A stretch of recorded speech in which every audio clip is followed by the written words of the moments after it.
More crossings, more COVID, more heat, and the situation complicates day by day. Marky, appreciate that.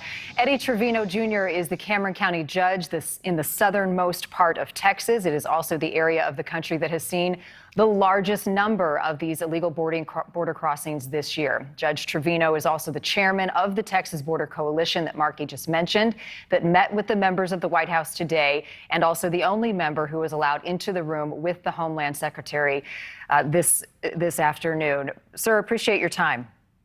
Good evening. So I'd like to begin with what was said behind closed doors. What can you share with us about your meeting with Secretary Mayorkas?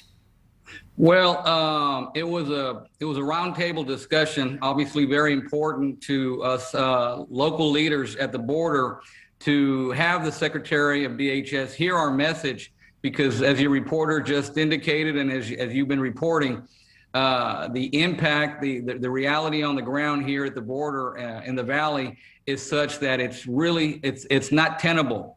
And we understand that there has to be the compliance, obviously, with the immigration laws.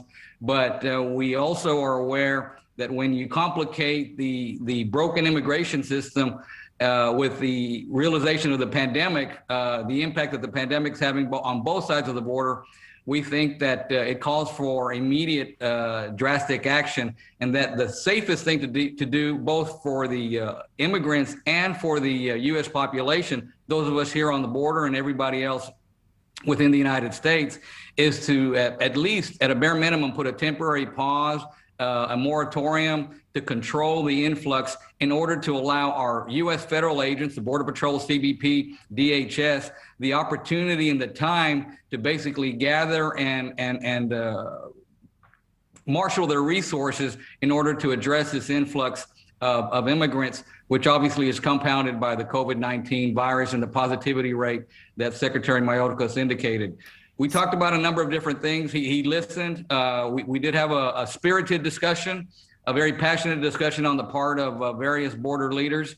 And it's important that we take advantage of this opportunity to speak to a cabinet secretary, especially that individual who's in charge of DHS at this point in time. So I'm curious, how did he respond to your request that a moratorium is the solution in the time being? Well, obviously there was no commitment. There is a concern with regards to whether or not that may be violative of any U.S. or immigration law or statute. We feel that the pandemic, the COVID-19 situation is such that it should allow for, if nothing else, emergency response for at least a temporary cessation for everybody's safety. You're a judge, and you have also lived in Brownsville your whole life. You were a mayor, a city commissioner. Walk through the legal aspect of this. I mean, we've been hearing for years, really, the backload of cases. What is the process right now and the cases coming through your court that are complicating this situation? Well, just to clarify, the county judge in Texas is an administrative position. It's more or less the mayor of the county. But in working with our other elected leaders, for example, Brownsville, the largest city in the Valley, the city of Brownsville, through its emergency management department, has been doing a good job of coordinating with Border Patrol when they intend to release, for example, several hundred individuals at a time, so that the preparations are made. Contacts are made with their individual, with their family members, to make sure that they've either got a bus ticket, an airline ticket, or whatever to move them on up to their end destination. But the problem that we're having now is while, for example, here in Brownsville and Cameron County, we're testing those individuals and we're trying to quarantine them if they in fact test positive. There's no legal mandate that we can keep those individuals under our control. And then, of course, if they're not tested, or they test positive later on, well, obviously that creates a situation of continuing to spread the virus. The belief, however, that these immigrants are bringing the virus would be unfounded. COVID-19 and the Delta variant is already present here, just like it is in the rest of the United States. It's just a situation where we've got a crowding and we don't have the utilization of PPE. We want to make sure we advocated to the Secretary that the Border Patrol, all of our federal agents on the ground here in the Valley and on the border throughout the entire U.S.-Mexico border, need to have all the resources needed.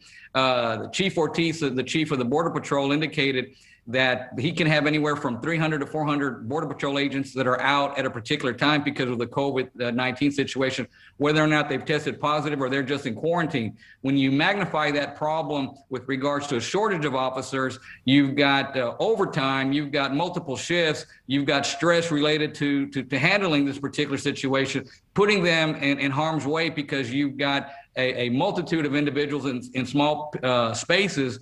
It's just a problem compounding a problem compounding a problem. What needs to be addressed, obviously we're asking for a temporary cessation because that could solve at least an immediate issue. The biggest problem is that Congress needs to have the wherewithal and the intestinal fortitude to address immigration reform. They've just been kicking this can down for 30, 40 years, and everybody talks about it, but nobody does anything about it. And that's on both sides of the aisle. So we need to have some leadership, starting at the administration with the president all the way down to Congress, the Senate, and the House, and make sure that common sense dictates a common sense resolution. We have to have immigration reform. We need immigration, but it can be done in a way that can be done safely and for everybody's benefit, and obviously to protect our economy, because we need that labor. We have a labor shortage here in this country. Our birth rate's fallen tremendously over the last several decades. We've got to work something out for the benefit of everybody. A complicated problem, a humanitarian problem, and frankly, Judge, people are dying, so a solution needs to come fast, and bipartisanship hopefully is at the center of it. We're out of time, Judge Trevino. Appreciate you talking to us. Come back. Thank you for having me this evening. Thank you.